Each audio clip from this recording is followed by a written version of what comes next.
I hate people. Nice. I've got you. Good start. Crazy just chatting me about this actually, like coming on the podcast. I always use this mug as well.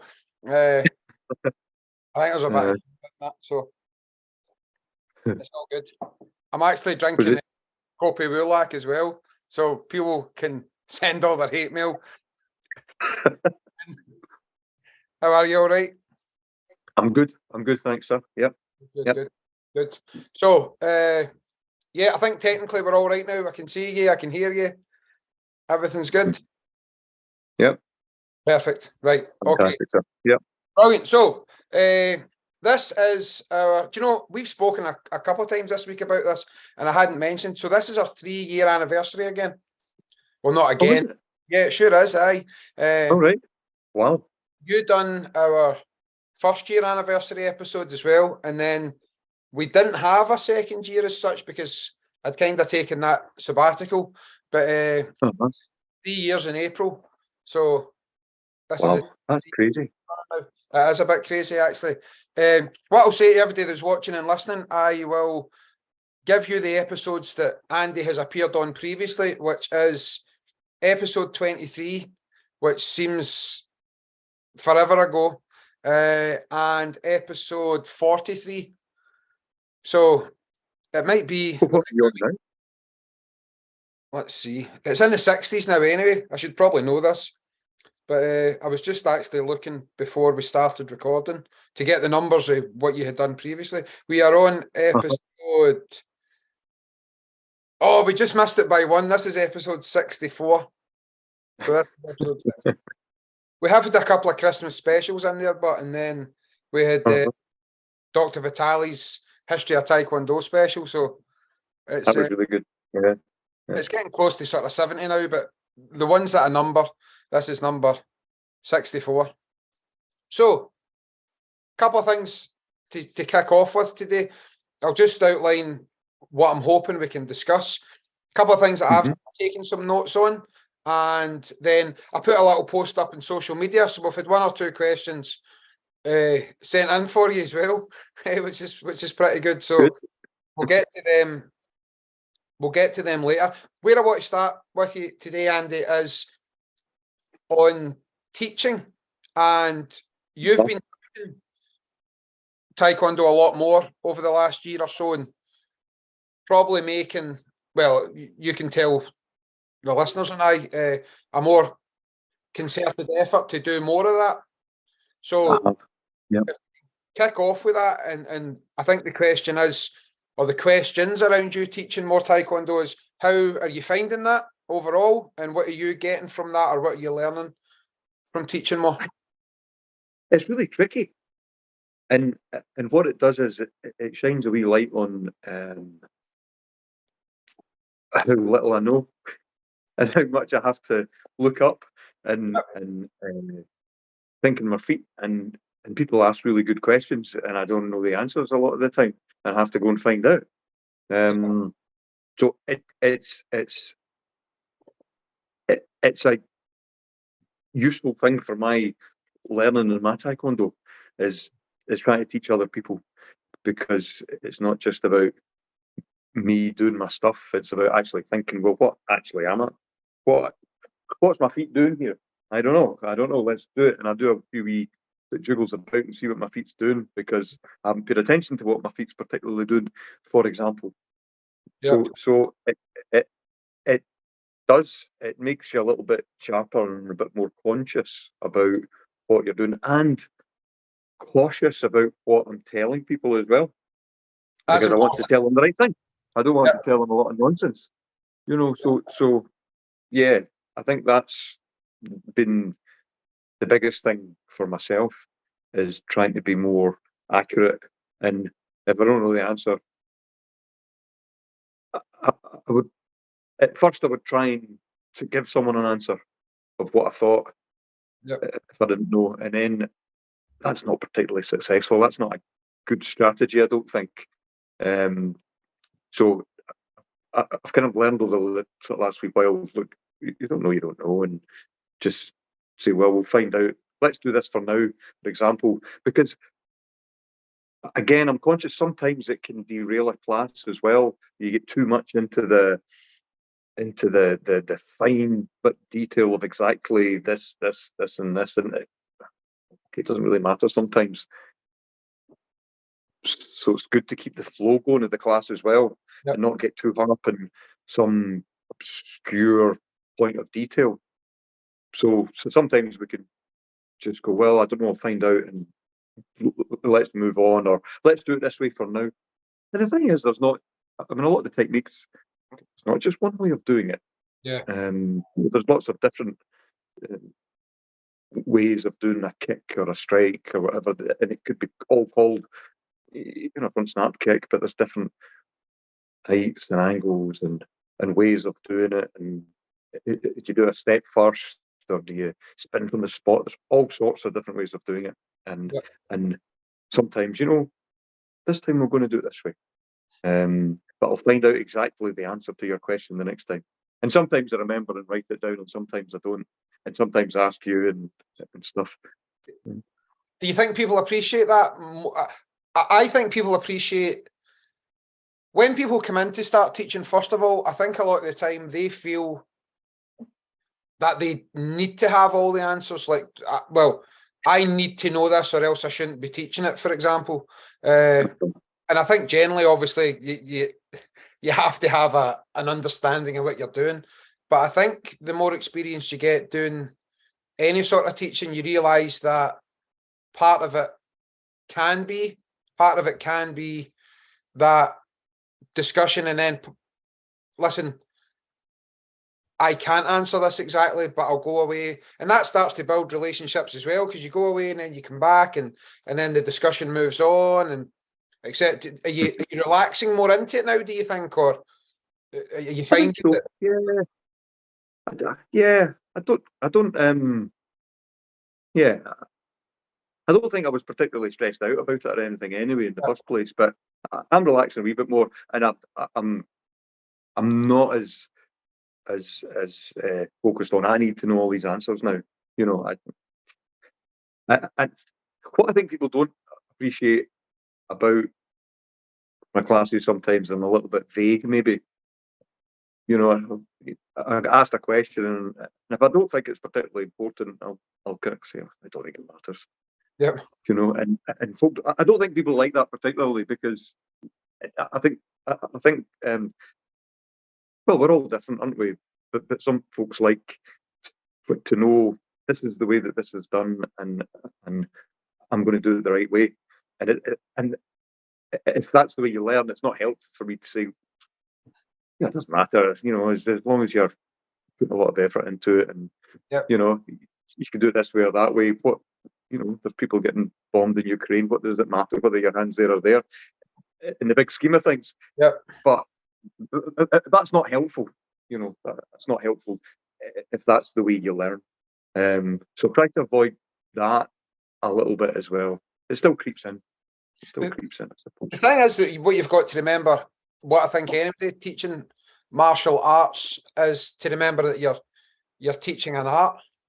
And even, I mean, you have to be able to distinguish between what a side kick is and what a front kick is. You can't simply just say, yeah, if your side kick looks like a front kick and that's your truth, and that's your truth. No, I'm sorry.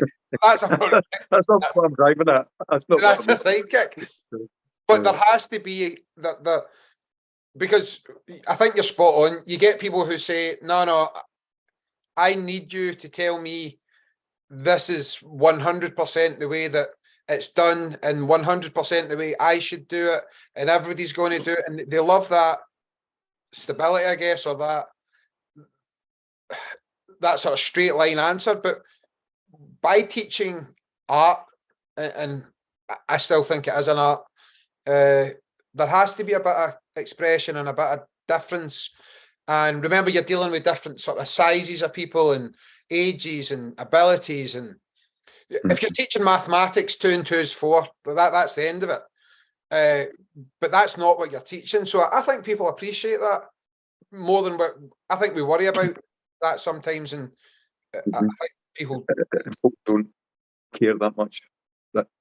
That's maybe not the way to do it. I'm going to have to let this dog in. She's distracting me now by bashing on the window. Yeah, of course. Yeah, that's the. Sorry. No, not at all. I'm glad. You know what I'm like. We'll keep all of this in the podcast. We'll on the screen at the minute where Landy's letting his dog in. The lovely books in the background there, and that's all good, Andy. That's all good. Yes, she's sitting. Brilliant. God, look at the size now, Andy. Stupid. If anybody's just listening to the episode, Andy's now showing us the huge Saint Bernard dog that he has. She's absolutely stunning. He's bored with me now. Aye, that's it. Oh, good. Right. Oh, good. So, yeah. So, the last time you were on was 2 years ago. And as I said earlier, that was episode 43.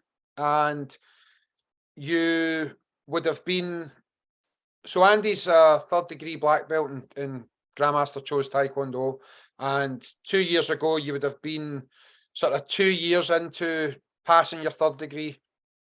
And again, we've been through the pandemic, we were still going through the pandemic. I guess in some sort of last wee bits of, we are still going through it, but obviously... We definitely were, 21. Oh, for sure.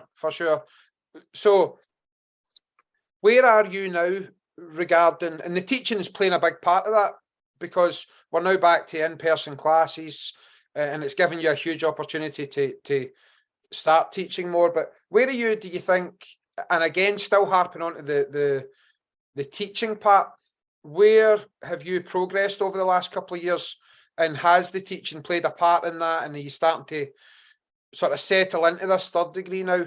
Because the first couple of years of being third degree were strange for everybody, weren't they? And just after the world closed down.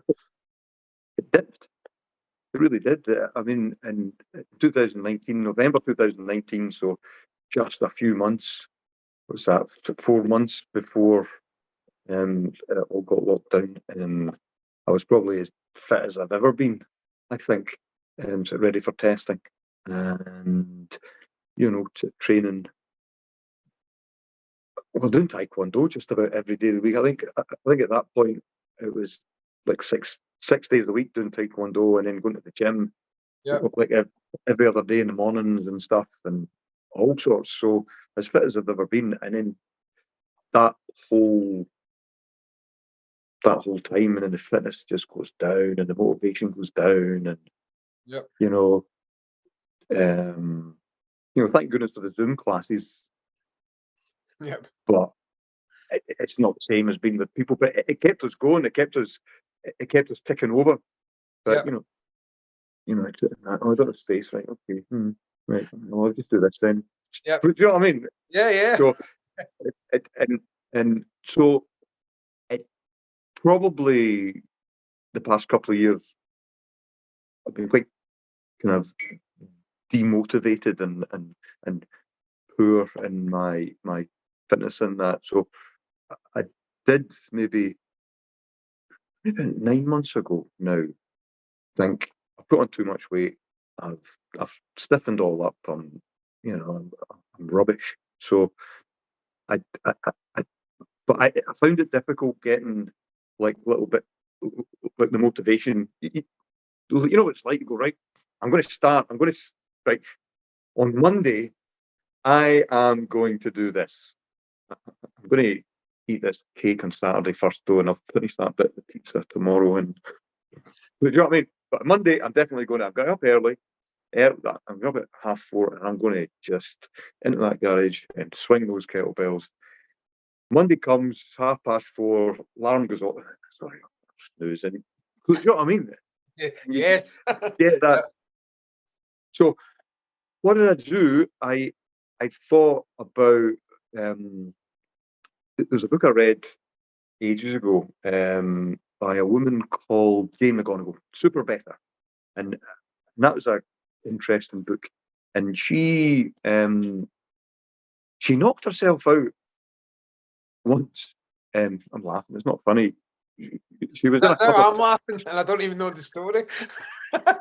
So So she was in the top cupboard breaking about, and I couldn't find what she was looking for. She went down into the cupboard below in the kitchen, opened that up, found what she was looking for, stood straight up, and then rattled her head on the kind of like the narrow bit of the door of the cupboard in front, knocked herself out, and concussed herself, and then got like some depression after that. And so, but it got to the point where she couldn't get out of bed and blah blah blah. Anyway, the book, the premise of the book is this super better. She was a gamer. She designs games, and she created this kind of little game for getting herself better. And the bit that I've taken out of it, or one of the bits I've took out, was like, just do something that's so easy that it's impossible to fail. You can't fail. So in her case, so she was so bad. Okay, I'm going to just raise my hand. Today, I'm going to raise my hand 5 times. You know, as basic and simple, can't fail. So using that premise, I thought, right, my motivation is rubbish, my discipline is rubbish. What am I going to do? I'm going to do something I can't fail at. And what I chose to do was 5 leg raises. And I said, every day, every morning, I'm going to do 5 leg raises. I'm not going to do 20. And even if I feel full of beans and I'm going to do 50, I'm going to do 100. I'm not. Because there'll come a day in a fortnight's time when I can't bother doing 100. I can't even bother doing 20. Yep. And I won't do it. And then that breaks the chain of continuity. So I just chose 5 leg raises, did that for 2 or 3 weeks, added in 5 side leg raises. Yep. So 5 front leg raises was the first one, then 5 side leg raises of each leg. Easy peasy. Yep. It's so simple that you can't fail. And so that's what I've been doing like the past 9 months, and that slow and steadily builds up. And I've just got into the habit of that's what I do when I get up. And so I'm doing it's not great numbers. So I'm up to 10 leg raises, and 10 side leg raises of each leg, and then 10 side kicks of each leg, and then 10 single leg squats, and then you know what I mean? It's just over the time, and I've sort of done my hip lists and my kind of sort of back swings and my legs, and slowly building up. And I don't add on big numbers. I only start small numbers and just add it on to what I'm doing. And then I've now got 7 overhead squats with my feet together as well, which is a difficult wee thing for me. And I just recently added in because I haven't been doing my patterns. Right, okay, what's easy? Just add in one pattern. Yep. So I do one pattern in the morning and one pattern at night. And rather than like normally I'd be going, right, I'm going to go through all my patterns every day. I'm going to do them all. Yep. And inevitably at some point, you know, feeling a bit weak and kind of self-pitying, and I'm not going to do it today. And then that breaks it. So it builds up. And so, yeah. So 9 months ago, started off with just a few leg raises. And now I've got this whole routine that I'm sort of building up and doing. Yeah. And I'm starting to, the kicks are getting higher again. And, you know, I'm moving a bit better. Yeah. It's good. But, sorry. No, not at all. Not at all. I'm trying to process that in my head at the minute. It's. I wonder. This kind of feeds into you. The class I taught on Wednesday. So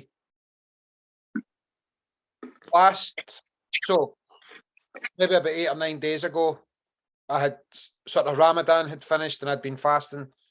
Again, for MD just listening or watching, I was observing Ramadan, and I'd really spent the full month really meditating on it, for want of a better term, on this word discipline that you and I have spoke about for a good couple of years now, about me realising over the lockdowns that up until then, my training had been focused around inspiration and motivation, about whether it was competing in tournaments or traveling to the States for gradings or visits to train with Grandmaster Cho or whatever, and always having this thing to look forward to, and that motivated me. And then that completely went because our full lives were closed down, and I really spent a lot of time during lockdown thinking about this discipline thing and how that's what you need. So ultimately, that's 100% what you need. Motivation and inspiration come and go. You have to be disciplined every day. So then this year, Ramadan came along, and I was obviously abstaining from food and drink and whatnot for like 20 hours a day. And every day I thought to myself, if you're disciplined to do this and you let this opportunity go again this year, you should be really disappointed in yourself. And that I kept thinking on this, and every day going into the fast, I was getting stronger and stronger with this mindset. And I will eventually lead this back to what you were talking about there.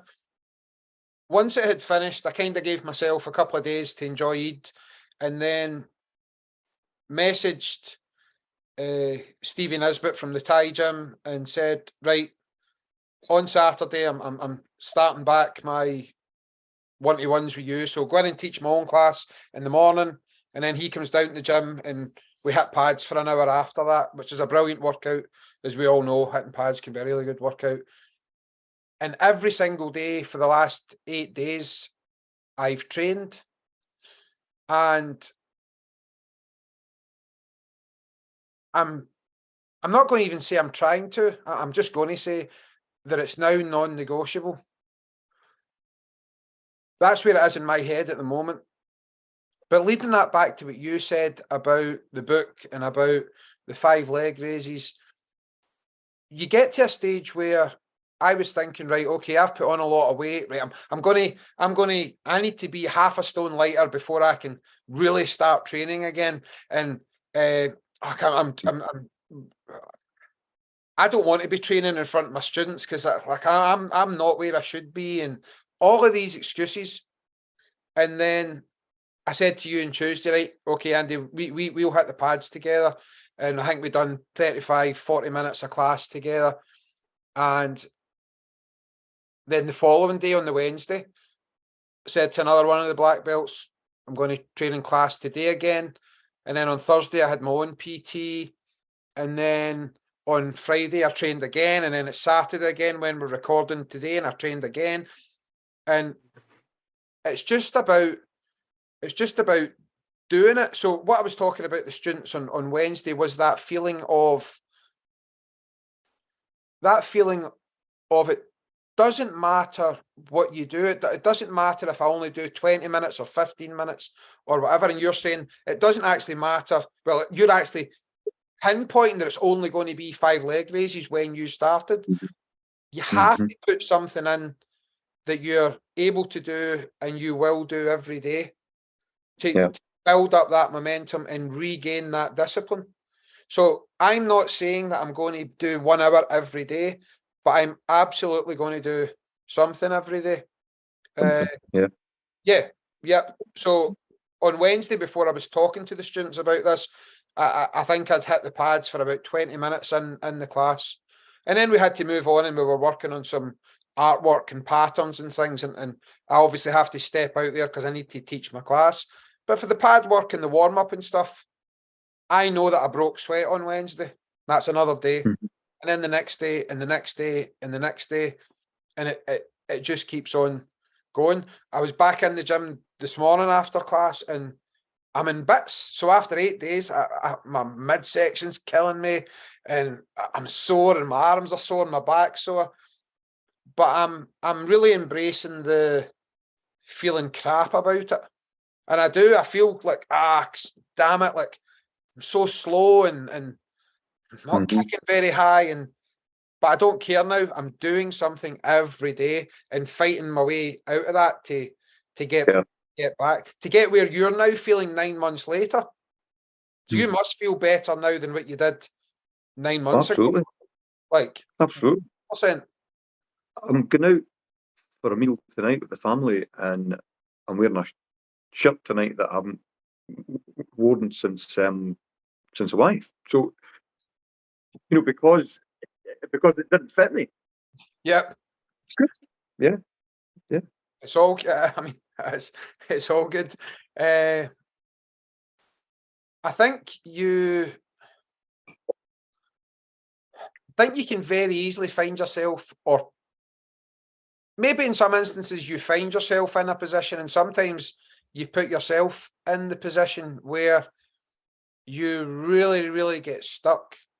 And I wonder if people try and do what that book was advising not to do. And I think that's why I was talking about that, I'm going to lose another half a stone before I start really, really training. And you're just making excuses. And it goes on and on and on. And you actually end up sticking yourself, I guess. It's like you get stuck in this position of, no, tomorrow. Whereas I'm happy really feeling crap at the minute.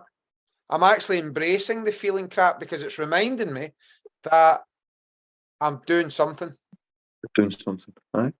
It doesn't matter what it is. So everybody's like, yeah, once I feel good, I'll start doing something.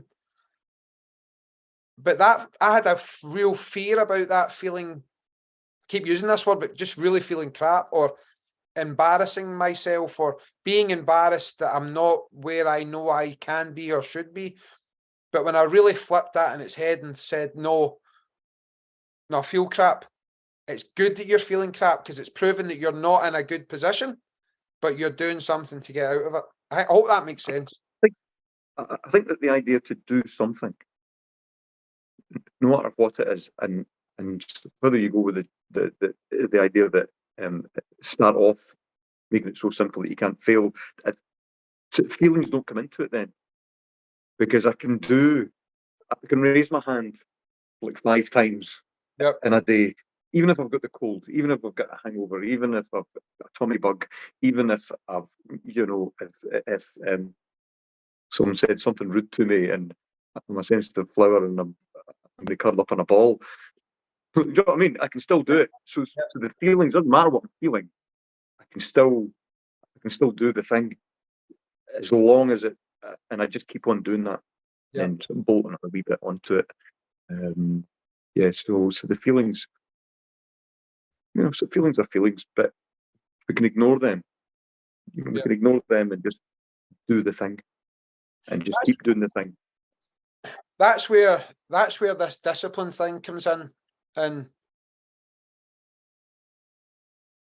I wonder sometimes when I'm honest with the student body, this group of students, any group of students, I wonder. I like to be honest because I think if you're expressing how difficult it can be and you're the guy standing at the front, then people can appreciate that they can appreciate the full experience, even from where they're standing, maybe as a lower grade or someone with less experience or whatever. I think it can be dangerous just to be all happy and positive and stuff all the time. That's actually, in my opinion, not true martial arts anyway. You get tons of instructors nowadays it verges on being cheesy. It's just like, yay, we're positive all the time. And if you do martial arts, nothing in the world is bad. And it's not true. Things can be difficult. However, the discipline should be there, whether you're happy, sad, mad, whatever you're feeling. That's what I'm going through that at the minute. I'm finding that no matter how I felt this week, I broke a sweat. That was it. There's no ifs, buts, or maybes, and just every day, this tiny, tiny wee bit just felt better and better and better. And again, I know we're only 8 days in, but my wholehearted intention is to maintain that discipline. Okay, so the next thing I wanted to chat to you about is something. So again, for everybody watching and listening, we're recording this on a Saturday afternoon, and it's coming on the back of the black belt classes that I hold on a Friday evening. And one of the things, the main things we discussed at black belt class last night was the difference between the different grades from being first degree black belt, second degree, all the way up to 8th and 9th degree grandmasters. Mhm. But just to focus on you, as a third degree now, did you change mentally between second degree and third degree as you look to become a third degree, and now that you're 4 years almost into being this third degree? What's been your personal journey, so to speak? Because last night we talked about first degree all the way up, but for you specifically, you moved from second degree to third degree, and then you're there now. So how has that been for you? Well, I think that's the past year or so. Again, thinking about not just being some guy with another wee band in my belt, like floating about and and doing classes and things, and trying to kind of see where I can help more. So we're doing the line work class now on the Sundays, so that's been good and well received. I think so. Folks seem to enjoy it, Absolutely. despite all my mistakes. And then so adding in the kind of wee kind of warm up class as well before on a Tuesday, doing that as well, and helping some folks through just moving a bit more, just trying to think what else. I mean, it's a big school now.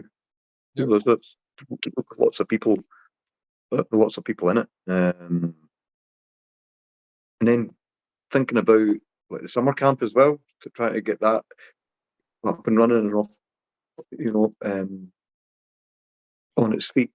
Yep. Just trying to help a bit more, teach a bit more, to pass on some of the knowledge and just help others in the schools, and help myself at the same time. It's not just all altruistic. I don't think that it helps me. It makes me better as well. It makes me think about stuff more. And if, as I said before, the folk ask questions, so whether it's about say, Tae Kwon Do or movement or whatever, I'm not trained in any of the movement stuff. It's just bits and bobs that I've read about, picked up, and been interested in, Yep. and then to try to pass that on. Have you tried this? Let's do that and have a bit of fun with it as well. I think, especially not so much in the line-up class, but especially in the kind of warm-up class that we do on a Tuesday before the adults, having a bit of fun. I don't think as adults we get an opportunity to do silly stuff. Yep. Often enough. You have had a mad day at work and stressed out your box, and you've got this to do and that to do, and it can cost a fortune, and just for 40 minutes on a Tuesday night, you're doing a stupid race that you probably haven't done since you were in primary school, and thought, wait a minute, I thought I could do this. Why can't I crawl backwards? Yep. Because I haven't done it in 50 years. I think, just to jump in there, that you're being really unfair on yourself, and you've called it a warm up class, and not insinuating. That's a too negative a term, but suggesting that you're warming up the adults to come into my class. That's not what it is at all. So there was a specific question that was sent in via social media, which I'll leave until towards the end, but Andy isn't teaching a warm-up class. Andy is now teaching what we're calling a movement class. And I think that's important to define the two there, because you're not just coming in and doing some bouncing on the spot to get the adults warmed up. And the reason why I think that's important for people from our school listening to this episode and from the many people that now listen, not part of the school. It's been really, really well received. And you can talk more now if you wish, or leave it until later about what you're actually teaching. But the people who are attending Andy's movement class are the feedback we get for that class is immense, because the stuff, this knowledge that you're bringing, and the things that you're getting these adults to do with their bodies, and you kind of touched on it there, that they've not done for possibly decades, has been a huge positive addition to the classes that we teach. So I'm sorry, I'm jumping in there, but it's not just a warm-up class. That's absolute nonsense. It's so much more than that. Thank you. That's very kind of you to say. What I suppose that kind of the thing is that I've tried to do with myself, and now I'm doing with the group of folks that come along on a Tuesday, is I think we get stuck. We get stuck in certain positions in our modern lives, and the first of those positions, I think, is sitting. Yep. So we can add enough. I sound like a broken record. So apologies if I spoke about this in the first podcast and the second podcast, but it is something that's on my mind a lot. Is that so?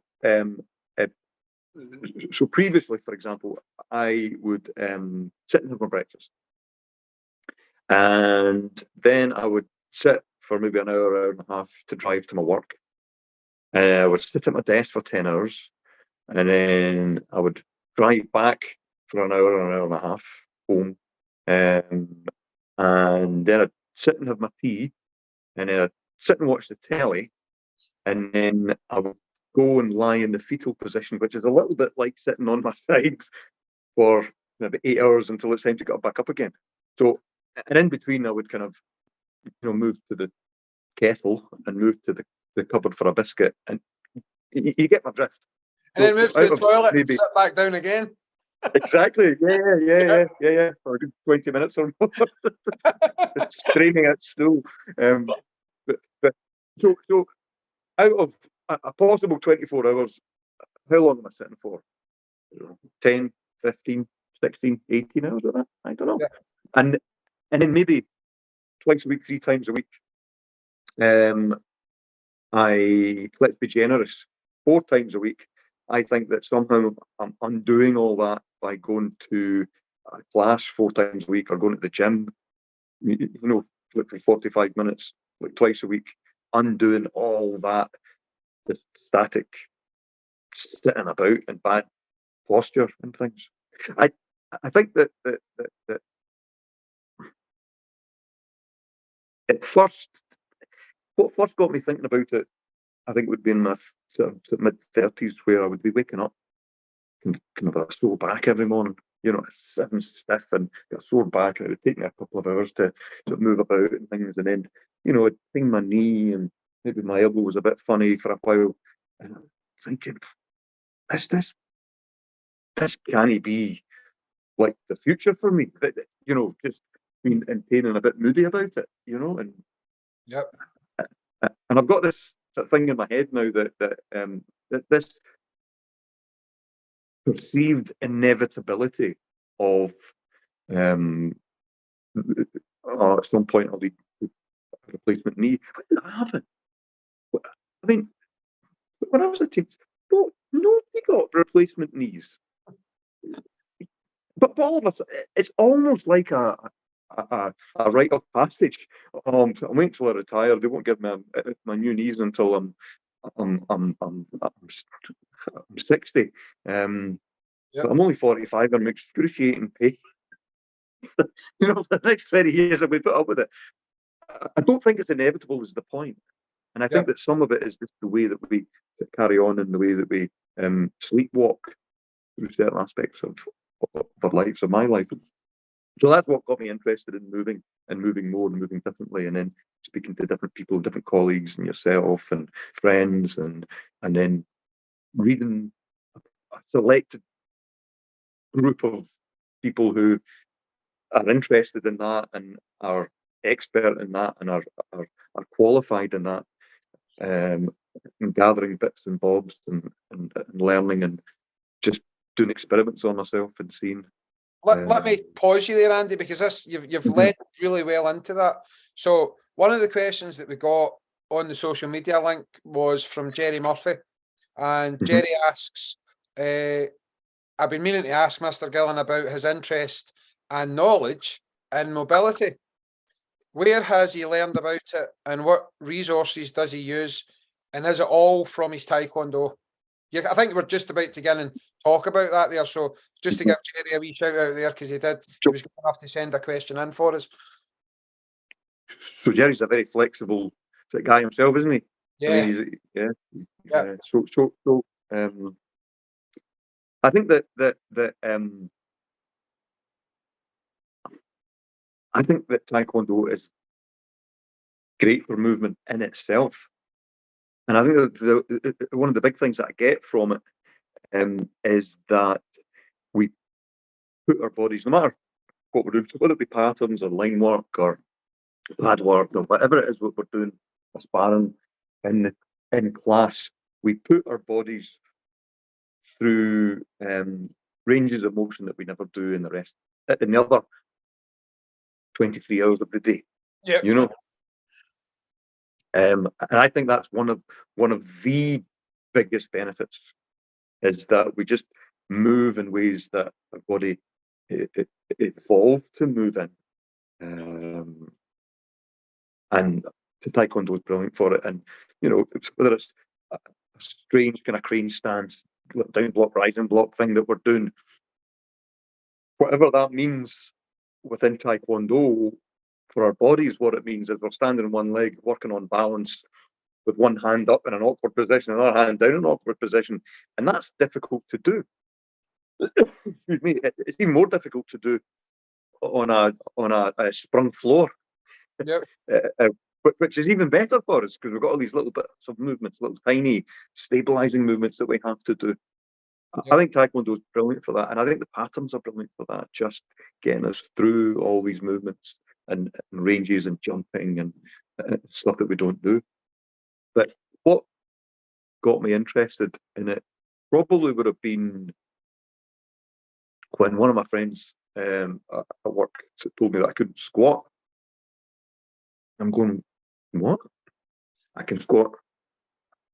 That I've squatted forever. Of course I can squat. No, I couldn't. So you know, so apparently just bending your back, bending forward, and making a slight angle with your knees isn't a squat. Who knew? So this is now going back about 15 years, and I'm still working on my squat, right? Trying to just open up my hips. And I think what happens is that our hips get, not just our hips, our joints get glued up with fascia and things to stabilize our poor movement patterns. And so anyway, so Duncan has said, well, so try doing this and try doing that. And so I started getting interested in, well, what's a squat? What's a squat? I don't know. And then that would get me looking at various trainers and books and movements. There was a guy called Mike Boyle at the time, American coach. Excuse me, and he has got some nice technical books on this is how you do this particular exercise. And then there's Kelly Starrett as well, who's again a great kind of source of information on how to do exercises correctly. And once you start looking at that and then looking at myself and going, what I do doesn't look like that, and then trying to get that better. So what got me interested in that, I suppose, at first is the pain and thinking that I shouldn't be living my life in pain all the time at 35, you know. Yep. And by the way, I don't really have any pain at the moment. So whatever, I've got a dodgy shoulder. That's true. But apart from that, apart from the tennis elbow and the and the tweaks, apart from all that stuff, I don't have anything. But um, yeah, so trying to do stuff to make me be able to move the way I should be able to move without being in pain is the main inspiration for wanting to learn about movement. And then reading about it and being very choosy about who I listen to. We And talk about this at length. Yeah. yeah, yeah. So there's a lot of people, and they're fine. They can do their stuff and all that, and that's fine and great. So good on you. But I'm very, very picky about who I listen to and who I read. And if things seem too easy, then it's probably not right. And I don't like doing too much too quickly. I've learned that mistake. I've learned the mistake of of, of injury. So trying to do too much, trying to last out a personal best or whatever. Uh, you know, get the technique right first. My problem is that I'm still not satisfied with my technique, so I never really progressed to lifting any weights because I'm still trying to move in a way that it isn't going to cause me damage. But what I like about Kelly Starrett, particularly, and you mentioned that there about doing things properly. It was you that bought me Becoming a Supple Leopard, which I think if I nearly said something there that's one of these things that I always say, like everybody should have that book. Well, no, really. If you want to have that book, go buy the book. You know what I'm like, big sweeping statements. But it's a wonderful book, and that process of using your body as like as the instrument or as the tool to fix the technique and be able to get into positions. I say this in class all the time. We don't learn a lot of these positions. We forget them. The squat's a perfect example. Again, you listen to the podcast or you come to my classes, you'll hear me saying this all the time. You want to see a perfect squat? Look at a toddler. Everything's in line. Knees above the ankles, hips above the knees, nice and straight, line down and up. And I've said that over and over and over. But it really, really excites me and interests me seeing how we can get our bodies back into better, healthier, proper positions. I was talking about this the other day. If you, I can't remember, it was on Instagram or something, or I was reading something, and it was, if you start to eat healthily nowadays, people call that a diet, right? Which is strange, and you're strange now. You're in the minority almost if you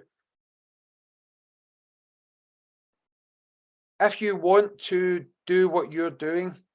The majority of people just take it, I'm 40, you're meant to have sore knees when you're 40 and your back tightens up. Oh, now I'm 50. And where did that, I don't know where that came from, but it's definitely here. It's definitely here that people just accept that.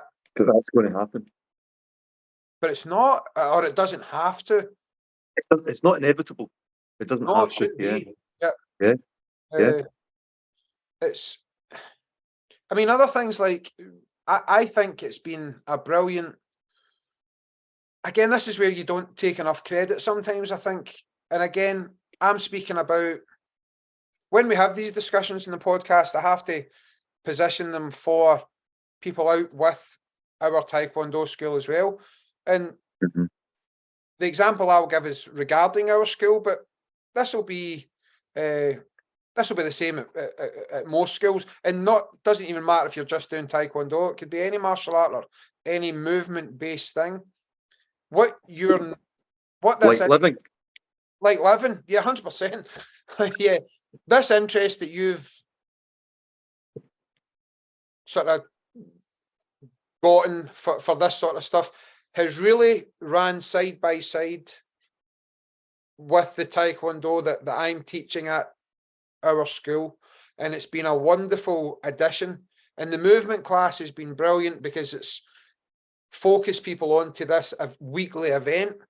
But you're kind of dropping these sort of knowledge bombs in most of our classes, and this is where I'm saying you're not taking enough credit. I have people, adult students, come to me and say, like, and we talked about this not long ago, they had sort of fallen over. This person works at a school, and they had fallen over in the playground helping one of the children, and were able to stand up. Well, first of all, they were able to fall over without injuring themselves, and then they were able to stand up with ease. And as soon as they'd done it, they had this sort of moment of clarity where they realised that they had proper leg strength and balance and the ability to move their body. Some people fall over and they can't get back up, but they're feeding back saying, if it wasn't for what Mr. Gillan and you, or what the Tae Kwon Do school have said, I wouldn't even have realised how important that was. And then I had another person who said that they had noticed that, I think their mother had fallen over and couldn't get back up. And they realised that they absolutely could. And their intention moving forward was that they would always be able to stand up. Stand up. We're saying this as if that's strange, but it is strange nowadays, maybe, that people don't have that ability. What's strange is that we are animals who have evolved, and so these things are basic. These movements are basic human movements. Yep. And we've lost them. Yeah. In the West, anyway. In the developed West, we've lost them. Yeah. But like, it's like getting up off the floor. Really, that's where we've got to. But it's something that we have to train, and something that we have to practice. I think I'm interested in history as well. So we get Tae Kwon Do, which got me started in the whole thing. Anyway, so again, we're talking about this on Friday night. That in fact, it was Tuesday night, about so Tae Kwon Do being the base, or the trunk of the tree, and then the branches off and branches off. Yeah. I would never have been interested in any of this stuff if I hadn't started Tae Kwon Do, and it has supplemented. It supplemented everything. It supplemented my Tae Kwon Do to all these other interests. But I'm interested in history, and then specifically the history of humans, and thinking back about, well, how did we evolve? What things were we doing? Squatting down. There was no chairs, so we were squatting down. There was no bed, so we slept on the ground. Yep. Or we slept up in a tree, to hide from the animals and things. We climbed trees. We were gathering fruit. We're doing a bit of running, a bit of walking, mainly walking and moving, and gathering food. And we don't do any of that stuff. I sit at a computer drive. So we're all these things that we evolved doing that we don't do anymore. And I think it has an effect at a real deep level, in here, but also kind of at a cellular level as well. That so one of the other people I really like, who I've read a few of her books, is a biomechanist called Katie Bowman, and her thing is nutritious movement. So she's got a big website now as well, nutritious movement. There's videos and all that. sort of stuff. And it's not about exercise. She sees exercise as if we were going to make a comparison of movement to a diet, she says exercise is junk food. Okay. So your hour, the 1 hour in the 24 hours that you are at the gym, where you're is like eating a Mars bar. You know, you get a little bit of glucose or whatever, but it's not a balanced, healthy meal.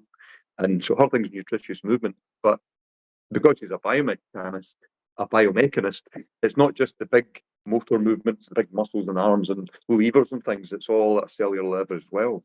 And so things like our heart, for instance, our heart pumps the blood and the oxygen around our body. Of course it does. Everyone knows that.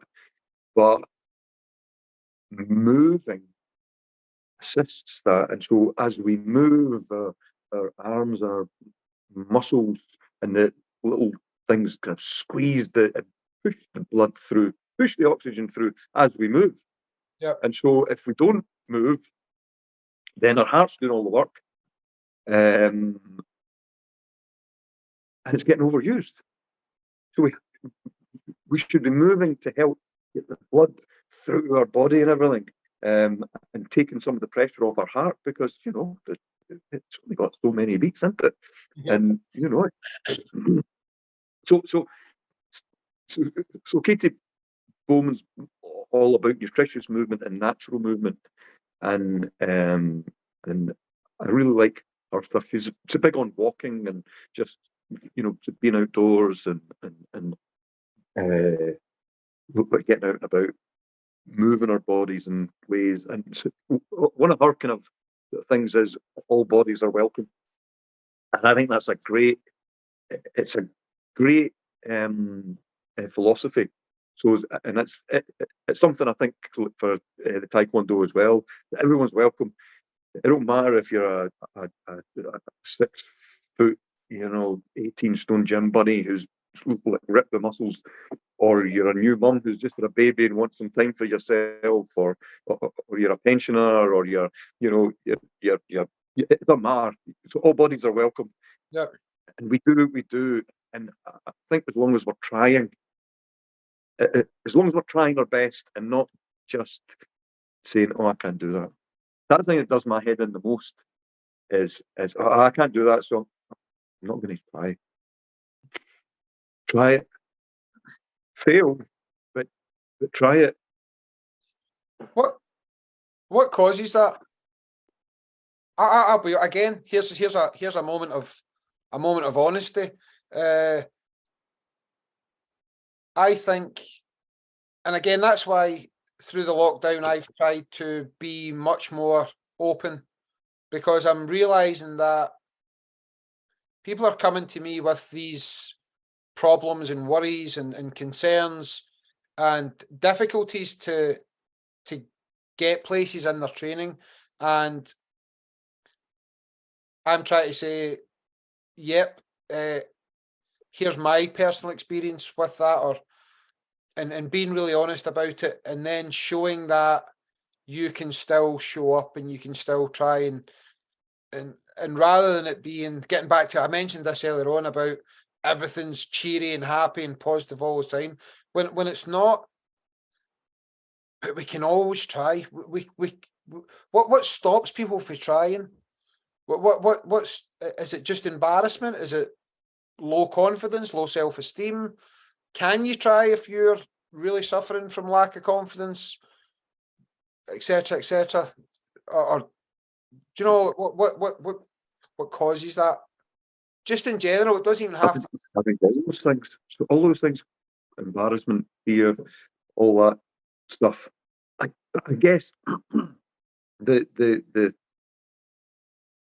just the fact that someone's turned up to class means that they've made a decision that there's something that I want to change. There's something that I want to do, whether it's something you want to learn or something that you want to be, or some image of yourself, your future self. just turning up to class has a means that you want to do something there, but maybe there is fear and embarrassment. I think if it's as bad as all that, then getting back to the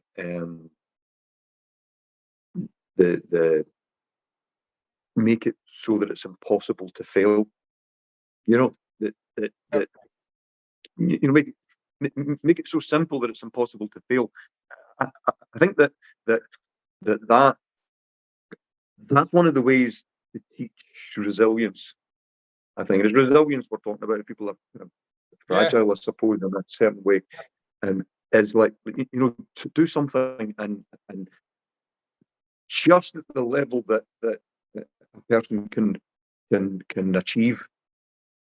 You know, and that, I suppose all bodies welcome, everyone's welcome. So we're all at different stages. So whether you can kick up there or whether you can, you know, just lift your leg, it doesn't matter. But as long as it's at the bit that you can just achieve, and then incrementally we build a little bit of resilience. As long as we're not of the mindset of, you know, that's all I'm going to try and do. Yeah. You know, I think as instructors and teachers, we have to help people just get a little bit more, just squeeze a little bit more. And it's not about, it's not about that stuff. Yeah. You know, try.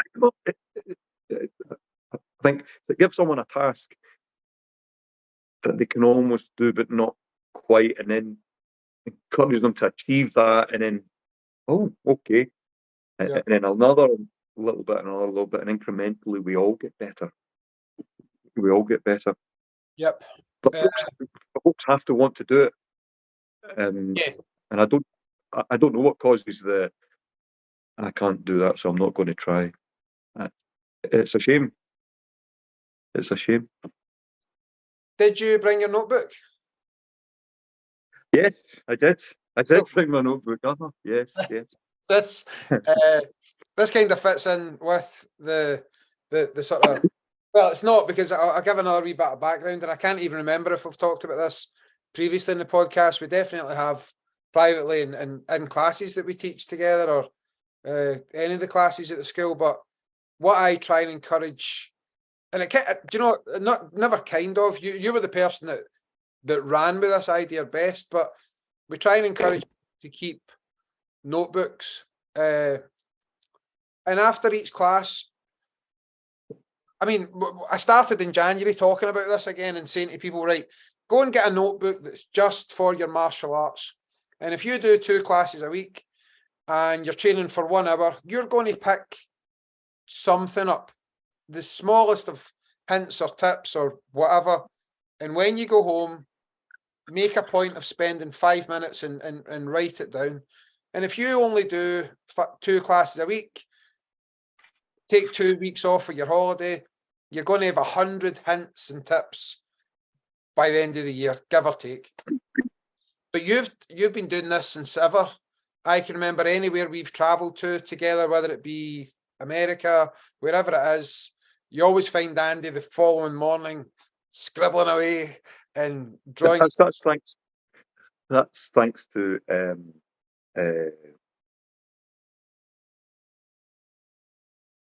oh, Jinx. I've just forgotten his name now. I've got a mental blank now. This one of the masters you picked this up from, or? Yes, the Demolition Man. Master Byrne. Master Byrne. Yeah. Sorry, Master Byrne, if you're listening. I'm so sorry. I don't know. It was just one of these brain fogs there. But you should write that in your notebook. So So you, anywhere we've been, you have religiously taken these notes down and built up this sort of catalogue of hints and tips. So what I advise everybody to do that and try to get more people involved in January as the new year began. However, we had a really good idea that, how many did you say you had already this year? Well, it's not this year. It's so the last time that you said about so just take one thing. If you just take one thing from every class and write it down, it was in November. So Right. Okay. things. That would have been leading up to the black belt test, actually. So Yes, it probably it would have been. I'm yeah. just trying to find. It's round about here, the very first one in this particular set of notes. Anyway, oh, here you go. In fact, it wasn't November. It was the 13th of December, Okay. 22. So it was after black belt. Right. It was after black belt. Yeah. So yeah. So how many do you have there now? 55. Right. So what I'm going to do is I'm going to pick a couple of them, and I'll just shout them out randomly, and you can tell me what you've written down and see if it makes any sense to us or to anybody listening, or our own or anybody else. So what I'm going to say is that this is my interpretation of what I thought at the time and what I've remembered or misremembered. So apologies if it's nonsense. It's my nonsense. So if it's good, positive stuff, it's the good stuff that I've been told. I'm glad you clarified that. Right. Okay. Number 6. What's number 6? Let's see. So number 6 is was the 31st of December. So Hogmanay, in fact, Hogmanay. Tae Kwon Do tips 6. When roundhouse kicking, imagine your foot brackets kicking leg is stuck in the mud in inverted commas. This loads up some potential energy. When the hip is released, don't stand two side on or the kick becomes flicky. Yeah. So that's what that's what I wrote down from that class. So overall, I mean, the taking of these notes, and I'll come back to that point in a wee second, but the taking of these notes,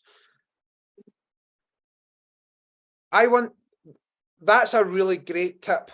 That's a really great tip for generating power on loading the hip on a roundhouse kick.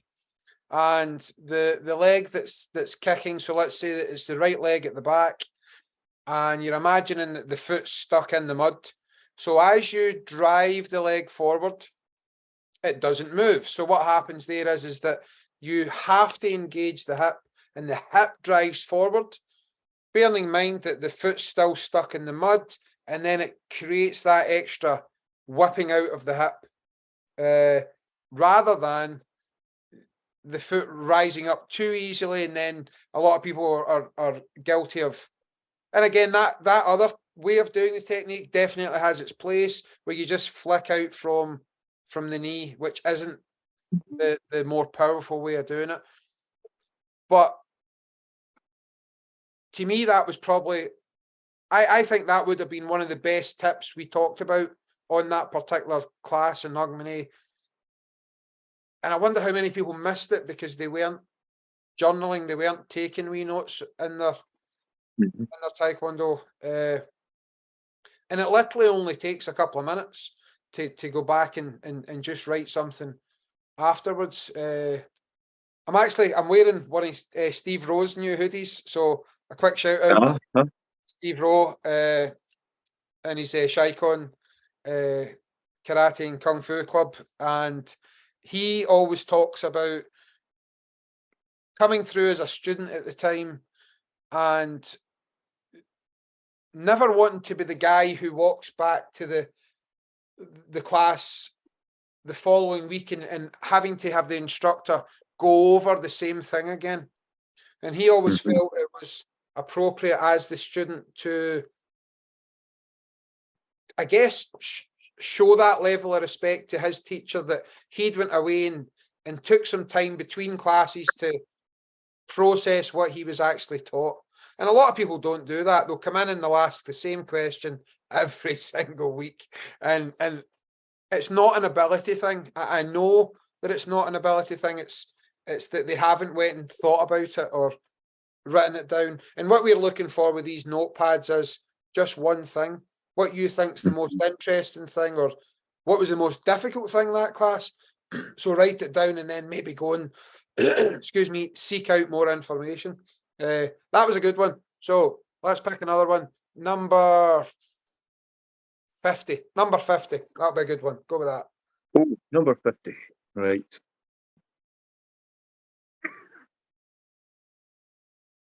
Okay. Number 50 was the 22nd of April this year, Tae Kwon Do Tips 50. So we've got aim to engage as many of the big movers muscles into each technique as possible. For example, in a strike, hand, wrist, or hand, wrist, forearm, shoulder, waist, hip, hamstring, glute, leg, and then I've got in capitals the earth exclamation mark. Yeah. Utilize the whole mass of the body through the center of mass. So trying to the way I understand that is get these big muscles and these big joints moving and let them drive to the extremities. And then this center of mass just above our pelvis, get that, we can shift that body weight into the movement and into the technique. It brings in the full weight of my body, not just, these bits. I think that was the point of that one. It was 100% the point of it. Again, I'm so glad we had this idea of doing this, because we've probably picked two of the best ones, just completely randomly. The way we try and explain that, and again, if you're only listening, I'll try my best here, but this is where the YouTube version of the podcast comes in. But one of the best examples is on a knife hand strike, which most of the martial arts will have, but you're kind of working from a very bad way of doing it, or an ineffectual way of doing that would be from the elbow, which again, I'm showing on camera, and it just being a very choppy movement. And if you work back the way, you generally get to the bigger parts of the body. So you could throw a knife hand strike just by chopping from the elbow, but you're only really using that small elbow joint. And then you move back up the chain. So then what comes into play is the shoulder, which is obviously much bigger than the elbow and much stronger. So you start incorporating the full arm. And then, as you explained very well there, because you've obviously taken good notes, it then goes down to like the waist, and that the big waist is driving now. So the waist is involved, the shoulder's involved, and that tiny little whip on the elbow. And that you can use that concept theory with any technique. It's just the way I talk about it in class is what you've said there as well, about keeping the biggest parts of the body involved for as long as you possibly can before that technique, whatever technique it is that strikes. So I think those two.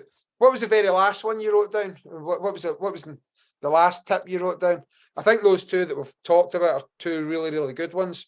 And I hope anybody that's listening, not just from our Taekwondo school, but any martial artist, should take away this general advice to keep notes on your classes, because it definitely is beneficial. But anyway, what was the last one?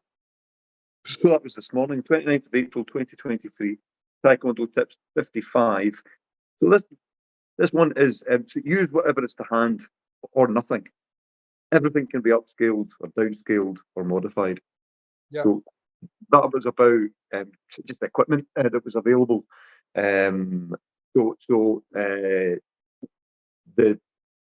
thing that brought that on was we were using the step up, blocks. Yeah. And there was a big high one, which is good for driving through and getting up and doing that. But then that was busy, so I just went on to one of the little, tiny ones. Yep. And so I'm not using the hip flexors in the same sort of way, but then I can do that really fast and use fast feet. Yep. So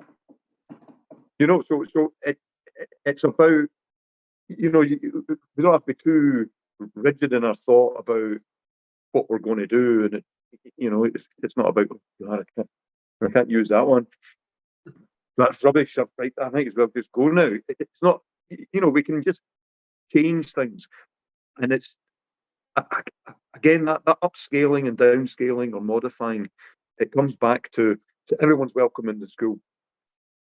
It, if you're like 19 and you can do like a spinning heel kick followed by an overhead cross or whatever the hell it is, really, really fast and powerful and explosive and like killer moves.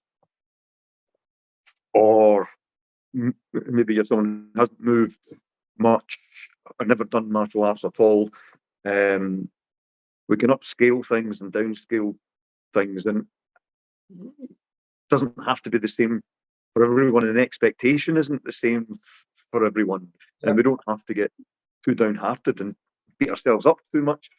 Again, it's like some of the exercises I'll do during the movement class that we do, like crawling exercises.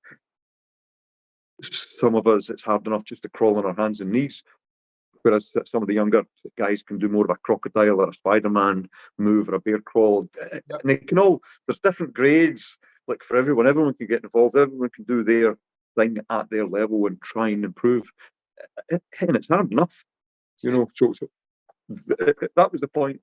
That was the point this morning. Brilliant. Right, Andy, I know you said earlier on you're heading out for a family dinner tonight, so I think we're already at about 70 minutes, so we should call it a day for another episode. And I think we said this, I don't know why, I think we did take a bit of a break on the podcast, or obviously I would have had you on much quicker, but I said this the last time, anytime we're together, whether it just be for coffee or chatting after class, I always think that if we were able to record them and just hit the record button, it could turn into a podcast. And for anybody that's listening, this is how we discuss things when we're not on air, so to speak, or not being recorded. So I always have an amazing time. I just think it's just interesting. It's good, isn't it? Sorry? It's good. It is good. I'm just saying it's good. It's good. It's good. It's all good. Just before we go, I don't want to miss out Mr. Riddle. So Mr. Riddle had a question that you'd mentioned. Of course, he did. Previously, so it was just to... he did, and I'll get the exact word in here. So thank you for I'll be brief. I don't want to bore everyone all afternoon. Not at all, not at all. So Kenny Riddle sent in a question, which again was a really, really good one. He wanted to know how you felt bringing your kids into the martial arts. So you've got 3 children that done or do martial arts, and they've all achieved black belt now. So how does this make you feel? And how does it make you feel? And how would you like to see their journeys progress? Do you know, I love the fact that my kids were small. So Tom started when he was 5, and Rosie started when she was 4, and Jamie when he was 4. So all small. But Tom's now 23. Jamie will be 18 on his birthday, and Rosie will be 20 next month. It's crazy. It's crazy. So I'm immensely proud of them all. Immensely proud of them all, and it's been a great thing having this thing that we do and having this thing that we did together and train all through when they were young and into their teens and everything, and I feel very lucky to have that relationship with the kids, that we did that all together. So Rosie's the only one that trains regularly now, and it's brilliant. It's again, I think it's an opportunity as a to middle-aged dad to spend time with my teenage daughter. And it was the same with the boys as well. I think just the boys getting a chance to punch and kick their dads. Not that many teenage boys get that opportunity, and it's good for us and it's good for me as well, because I can gauge how long I've got. Yeah, like daddy in the house. But so it was great training with them when they were small. It's great having that shared experience with them. I'm immensely proud of them all. I love training with them all. I love training with Rosie at the moment. I mean, Rosie's getting good as well, and you know, she can pack a punch, and she can kick, Yep. and the thing I think, and it's not just my kids, it's with all the kids, and I see this with the kids coming through the various classes, the ones that stick it out, is that they're great kids. They're like respectful. They know how to talk to adults. They're not little shy wallflower or anything. You know, I think Tae Kwon Do is brilliant for the kids. It really is. And I would encourage anyone who has small kids or even bigger kids to bring them along to the school and learn some stuff and train with them. Yeah. Train with them. That's the great thing that we have the opportunity, like the adults and kids of the mixed classes. It's brilliant that way. And you see it in the school, don't you? You see it, you know, brothers training with, you know, brothers and sisters, or mums and sons, and mums and daughters, and dads and sons. It's brilliant. It's great to see. Yeah, it's great to see. It's as I say, it's something that you'll always have. And again, yep, obviously we know for Tom and Jamie the door's always open, as it is for any student. But people go and they go through different stages of their life and their experience. They've got a life to lead. They've got a life to 100%. lead. You know, work and relationships and Yep. fun stuff that you do in your 20s and late teens. 100%. It's just, even with Rosie being there, and again, we're talking about Andy specifically, but it can be reflected in any family, having a father able to train sort of 2-3 times every week, spend that quality time with his daughter. And as I say, and again, it's not just our school. So we're talking, there could be someone in India practicing Brazilian Jiu-Jitsu with their kids, or whatever that is. It's just a wonderful experience that we don't always have that same interest as our children, or if you probably goes the other way, actually, that they're, I'm not interested in what dad's doing. But if both of you are on that journey towards achieving a black belt or whatever that is, it's a fantastic thing. So well done for remembering that. And apologies to Kenny, because if it wasn't for Andy, I would have forgotten about that, the way the podcast went there. So, yep, we'll get this loaded up, Andy, and it'll be probably available tomorrow, with it being still the long weekend and stuff. So thank you so much for coming on. And thanks for asking me. Unlike sort of most of the guests, I'll literally see you at training tomorrow, and we'll do a wee bit again. Make ourselves a wee bit better. All right. Thank you so much, Andy. Thank you. Have a great night. Bye, Take care, Andy. Thank you. Bye-bye.